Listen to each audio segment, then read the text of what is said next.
세상에 어떤 어려움과 역경이 닥친다 할지라도 부활의 신앙으로 극복할 수 있게 될 줄로 믿습니다. 예수님은 살아계시면서 요한복음 11장 25절 26절에서 이렇게 말씀하십니다.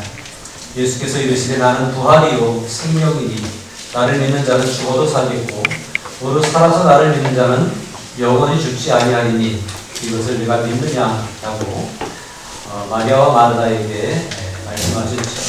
이것은 그들에게만 말씀하신 것이 아니라 우리 모두에게 하신 말씀인 줄 믿습니다. 마리아와 마르다에게 특별히 하셨던 말씀은 그때에 나사로가 죽은 지 나흘이나 되어져 이미 장사를 지낸 이후였기 때문에 그들에게 특별히 말씀을 하셨습니다. 그리고 이 사건 이후에 예수님은 죽은 나사로를 무덤을 향하여 나오라고 부르시니까 나사로가 그대로 동임체로 걸어 나왔다라고 성경은 기록하고 있고요. 그는 그 이후 살아서 예수님과도 함께 생활하는 그러한 모습을 많은 사람들 앞에 보여주십니다. 예수님은 죽은 자를 살리는 능력을 가지고 계신 분이었습니다. 천지를 창조하셨던 분이기 때문에 그렇습니다. 지금도 온 천지 만물을 주장하시고 움직이시는 분이시기 때문에 무엇이든지 하실 수 있는 분이 바로 우리 주님이십니다. 그 주님은 생명마저도 움직일 수 있는 분이었고요. 말씀하신 대로 부활이요 생명이 되셔서 우리 가운데 오셨습니다.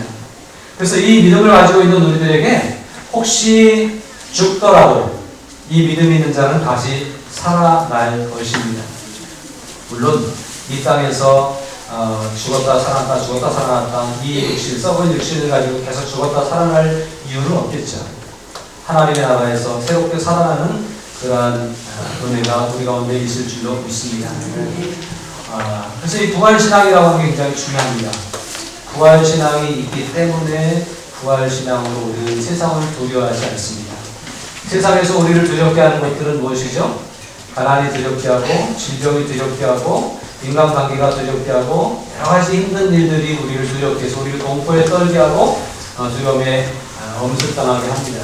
그러나 그 모든 것들보다 강하신 그 모든 것들보다 능력이 있으신 우리 주님이 우리에게 계시고 특별히 죽음마저도 정복하신 주님께서 우리의 주님이시기 때문에 우리는 그 두려움을 떨쳐버릴 수 있는 믿음을 가지게 되는 것입니다.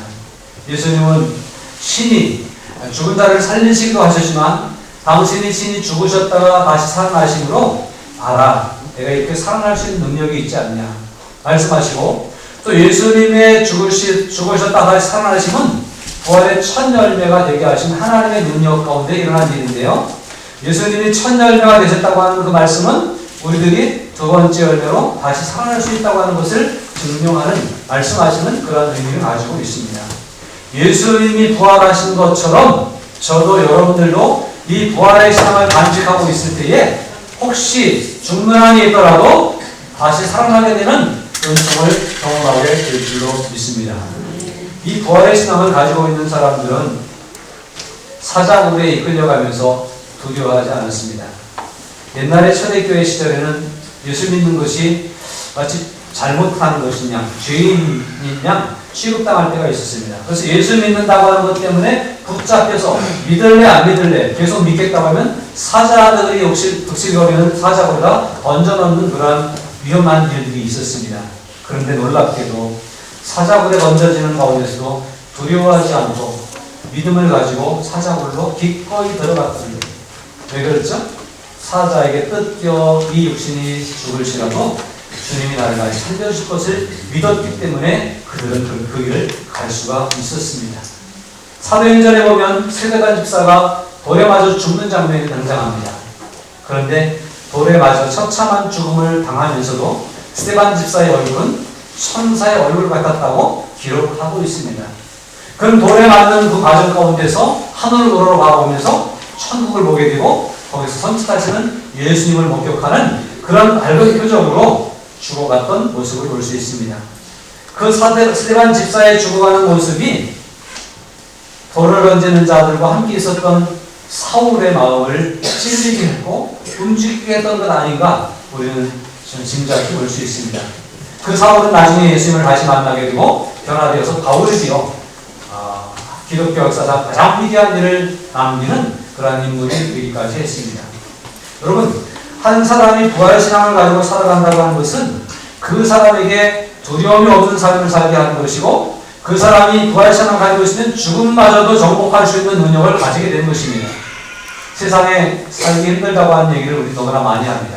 그러나 부활신앙을 가지고 있는 사람들은 다 힘들다고 하는 세상을 살아가지만 그 세상 가운데서도 또 감당할 수 있는 능력을 하나님이 주시겠지, 그런 믿음으로 살아갈 수 있는 거예요.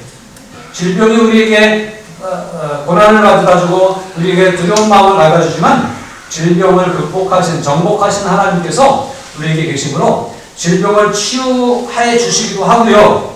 또 혹시 질병에 시달리다가 생을 마감한다 할지라도 질병 없는, 아픈 것이 없는 영원한 천국에서 우리를 다시 살려주실 것을 믿고 질병을 두려워하지 않고 질병과 함께 살아갈 수 있는 그런 삶이 될 수 있게 된 겁니다.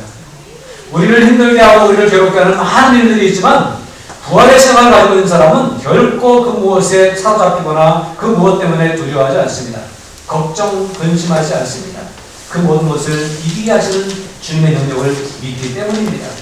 오늘 저와 여러분들이 이 부활절 아침에 함께 예배하면서 부활하신 주님을 마음에 영접하게 된다고 한다면 그 주님이 우리 가운데 역사하시고 우리의 삶 가운데 역사하시고 우리 일생을 지배하셔서 우리를 하여금 부족함이 없는 삶, 모든 것을 이기는 삶, 최후 승리를 거두는 삶으로 이끌어 주실 줄로 믿습니다. 그 부활의 신앙으로 살아갈 수 있기를 주님의 이름으로 축복합니다. 주님은 분명히 나는 부활이요 생명이다. 내가 사람들의 손에 잡혀서 죽었다가 사흘 만에 다시 살아날 것이다 라고 하는 예언의 말씀을 제자들에게 몇 번 하셨습니다. 그런데 그때까지도 제자들은 그런 경험을 해보지 않았거든요. 그렇죠? 사람이 죽었다가 다시 살아나오는 일들을 예수님이 보여주신 기적을 통해서 보긴 했지만 무덤에 들어가고 나오는 일들을 경험해 본 일이 없기 때문에 예수님이 그렇게 말씀하셨지만 신뢰를 잘 못했던 것 같아요. 그래서 예수님이 돌아가신 이후에 제자들은 침울함에 빠졌고 걱정과 근심 가운데 있기도 했고, 또 여인들은 예수님이 사흘 있다가 부활하시다고 말씀을 옛날에 들었음에도 불구하고 무덤에 계신 주님을 만나기 위해서 무덤가로 달려갔습니다. 그런데 웬일입니까? 새벽에 일찍 무덤에 갔는데 그 무덤에 막혀져 있던 돌이 열려져 있는 거예요. 오늘 우리가 5절부터 읽었습니다만 그 앞부분에는 천사가 내려와서 돌을 옮겼다고 그랬어요. 돌을 옮겨놓고 거기에 앉아 있었다라고 그렇게 기록하고 있습니다. 무덤의 문은 열려있고, 그리고 그 무덤 안에 누워있어야 될 예수님의 시체는 없고 거기에 천사가 앉아있는 것을 이 여인들이 목격을 합니다. 큰 걱정에 사로잡혔습니다. 우리 주님의 시체를 누가 가져갔는가? 우리 주님의 시체를 어디로 누가 옮겼는가? 다른 성경 구절에서 보면 당신이 옮겼거든 우리에게 그 있는 곳을 알려주세요 라고까지 얘기하는 여인들의 목소리를 들을 수 있습니다. 주님이 분명히 부활한다고 말씀하셨고 나는 부활이요 생명이라고 말씀하셨지만 그것에 대한 확신이 없었기 때문에 그들은 어리석게도 그 무덤으로 다시 달려가고 무덤에 누워 계시는 주님을 만나려고 했던 거예요. 오늘 저와 여러분 가운데 부활의 신앙이 확실하지 않으면요, 우리는 여전히 2000년 전에 돌아가신 주님을 만나는 그런 신앙생활을 할 수밖에 없습니다. 그때 2000년 전에 위대한 말씀을 남겨오시고 사람들에게 진리의 말씀을 선포하시고 돌아가신 주님, 그러나 여전히 무덤에 누워 계신 주님을 생각하면서 그분을 위대한 성인 정도로 참 훌륭한 선생님 정도로만 생각하는 신앙생활을 할 수밖에 없는 거예요. 다시 살아나셔서 영원한 생명이 되어주신 주님을 마음에 영접하고 그 생명을 간직하고 공급받으면서 날마다 생동감 넘치는 삶을 살아가는 삶이 아니라 위대한 가르침을 머릿속에 인식하고 그리고 그대로 살아가려고 내 힘으로 해보려고 노력하다가 또 실패하고 넘어지는 신앙생활을 한다고 하면서도 예수를 믿는다고 하면서도 여전히 무덤에 누워 계신 주님만 생각하고 2000년 전에 돌아가신 주님만 생각하고 살아가는 사람은 제대로 된 신앙생활을 할 수 없는 겁니다. 실패할 겁니다. 그러나 여러분 분명히 기억하십시오. 주님은 거기 계시지 않았습니다. 분명히 살아나셨고 살아계셔서 지금도 우리의 삶 가운데 우리의 심령 속에 살아 역사하시는 주님이신 줄로 믿습니다. 여인들은 예수님을 사모하는 마음으로 무덤가에 갔다가 그 사실을 목격하게 되고 그것을 믿게 되어집니다. 천사들이 여인들에게 이렇게 얘기합니다. 그가 여기 계시지 않는다. 여긴 어디예요? 무덤에. 예수님을 만나기 위해서 달려가던 그 무덤에 예수님을 십자가에 내려서 장사 지내는 자리에 같이 따라가서 여기 예수님이 계시는구나 라고 확인했던 여인들이 이제 안식일이 지난 후에 가서 거기 계신 예수님에게 한 푼이라도 넣어드리려고 그리고 달려갔는데 주님은 거기 계시지 않았습니다. 여러분 오늘 우리도 기억해야 됩니다. 우리가 아는 예수님이 2000년 전에 돌아가셨고 그 무덤에 계시는 분이 아니라 다시 살아나셨다고 하는 사실이에요. 여전히 돌아가신 분으로 생각하고 옛날 분으로 생각하고서 믿는 분들은 그분이 거기 계시지 않고 살아나셨음을 믿으시기를 주님으로 부탁을 드립니다. 주님은 분명히 살아계십니다. 오늘 우리 안에 살아계십니다. 내 옆에 계십니다. 내 안에 계십니다. 나의 삶을 움직이시는 분이 그분이실 것입니다. 그분을 믿는 것이 중요해요. 내 안에 살아계시고 내 옆에서 늘 역사하시고 계시는데 내가 인식하지 못하고 자꾸 옛날로 들어가고 역사책으로 들어가고 성경 속으로만 들어가고 책 속으로만 들어가면 우리의 믿음은 여전히 헛것을 추구하는 믿음이 될 수밖에 없는 거예요. 바울은 얘기합니다. 만약에 예수님이 부활이 없었다고 한다면 우리가 전하는 것이 거짓말 아니겠냐. 우리가 믿는 것이 헛된 것이 아니겠느냐 라고 말합니다.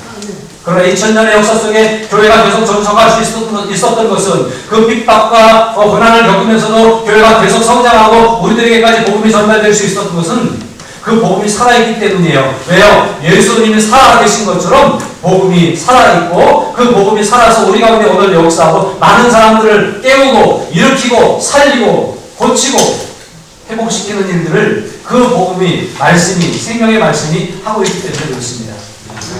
부활신앙은 우리를 새롭게 살게 합니다. 부활신앙은 우리에게 능력 있는 삶을 살게 합니다. 부활신앙이야말로 진짜 신앙입니다. 부활을 얘기하지 않으면, 부활을 고백하지 않으면, 부활을 믿고 따르지 않으면 우리의 신앙은 언제 어떻게 떨어질지 모르고 우리의 신앙은 언제 산산조각날지 모릅니다. 껍데기로 전락할지 모릅니다. 부활의 신앙을 간직하고 날마다 믿음으로 승리할 수 있는 저와 여러분들이 될 수 있기를 주님의 이름으로 부탁을 드립니다. 근데 이 부활신앙을 가지고 있는 일이 오늘 이 무덤에 가서 여기 계시지 않고 살아나셨다라고 하는 말씀을 들은 여인들이 해야 될 일이 있었습니다. 다시 말하면 오늘 이 말씀 앞에 서서 예배를 드리면서 부활하신 주님이 내 안에 계신 것을 감동적으로 느끼면서 고백하는 우리들의 삶에 우리가 꼭 지키고 해야 될 일이 있습니다. 그것은 바로 부활의 증인으로 살아가야 된다고 하는 사실입니다. 천사는 여인들에게 말합니다. 빨리 가라. 계속 무덤가에서 눈물을 흘리고 울고 있는 것이 아니라 돌아가신 주님을 향해서 찾고 있는 것이 아니라 이제 그분이 살아나셨으니 여기 더 이상 무덤에 있을 필요 없다. 빨리 가라. 어디로 가라는 거예요? 제자들에게 가서 그들에게 일을 하라는 거예요. 뭘 일을 해야 될까요? 그가 죽은 자 가운데서 살아나셨다고 하는 것을 전달하고 증거하라고 말씀하고 있습니다. 부활의 예수님이 우리의 주님이심을 믿으십니까? 그렇다면 우리는 이제 일어서야 됩니다. 빨리 가야 됩니다. 아직도 이 소식을 알지 못하는 사람들에게 주님은 부활하셨다. 죽음을 이기시고 살아나셨다. 주님은 우리에게 영원한 생명으로 찾아오신다. 라고 하는 사실들을 전달하는 목소리로 우리들은 살아가야 될 줄로 믿습니다. 너희보다 먼저 갈릴리로 가시겠다고 말씀하십니다. 예수님이 돌아가시기 전에 갈릴리에서 다시 만날 것이다. 라고 말씀하십니다. 이 갈릴리는 어떤 곳입니까? 그 시대적인 상황 가운데 갈릴리는 소외된 지역입니다. 강한 지역입니다. 못 배운 사람들이 사는 곳입니다. 사람들에게 밀려난 사람들이 거주하는 곳이었습니다. 이방인들과 접촉하면서 사람들에게 별로 신앙적으로도 인정받지 못하는 사람들이 있는 곳이 거기였습니다. 그런데 놀라운 것은 주님은 그곳에서 사역을 주로 하셨다는 사실이에요. 제자들을 부르실 때 그곳에서 제자들을 주로 부르셨다고 하는 사실이에요. 그리고 거기서 사역하시고 활동하시면서 하나님의 역사를 그들에게 보여줬습니다. 이 갈릴리는 비록 소외된 곳이었고 가난한 곳이었고 무지한 곳이었지만 주님이 역사하신 곳이고 주님이 활동하시는 곳이고 주님이 살아 계셨던 곳입니다. 그곳에 주님이 오신다고 하는 얘기예요. 소리 들리시죠? 네. 배터리가 다른 거예요. 주님이 그 갈릴리에서 만나자고 말씀하십니다. 그 갈릴리 지금도 우리가 살아가면서 우리가 힘들다고 생각하는 그 자리, 우리가 왜 이렇게 일이 안 풀리냐고 생각하는 그 자리, 나는 내 편이 없는 것 같다고 생각되는 그 자리, 삶이 너무나 고달프다고 생각하는 그 자리에 주님은 찾아오실 것이고, 부활하신 주님은 다시 거기에 찾아오셔서 우리를 만나주시고 우리에게 역사해 주신다는 사실이에요.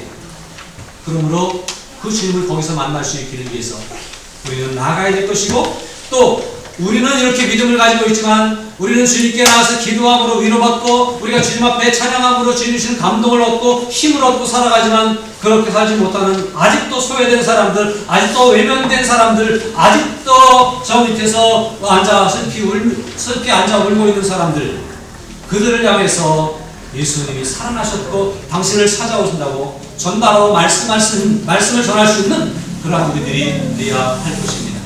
너희가 거기 가서 주님을 뵐 것이다 라고 서천사는 알려주고 있습니다. 사랑하는 여러분, 우리의 삶의 현장 가운데서 고달프고 힘든 자리에서 주님을 만날 수 있기를 주님으로 축원합니다. 우리만 만나는 것이 아니라 아직도 주님을 만나지 못한 사람들에게 우리가 이 부활의 주님을 전달함으로 그들도 만나게 하고 그들도 새 삶을 살게 하는 것이 우리들의 사명인 줄로 기억할 수 있기를 바랍니다. 부활하신 주님은 지금 하늘로 올라가서 계십니다. 그리고 우리 곁에 안 계십니다. 이제 주님이 더 이상 우리에게 나타내 보여주지 않으시는데 이제 우리들의 입술을 통해서 복음을 전함으로 살아계신 주님을 전달하고 살아계신 주님을 증거하는 가운데 많은 사람들이 예수님을 만날 수 있도록 길을 열어라는 것이 오늘 우리가 해야 되는 일이라고 하는 사실입니다.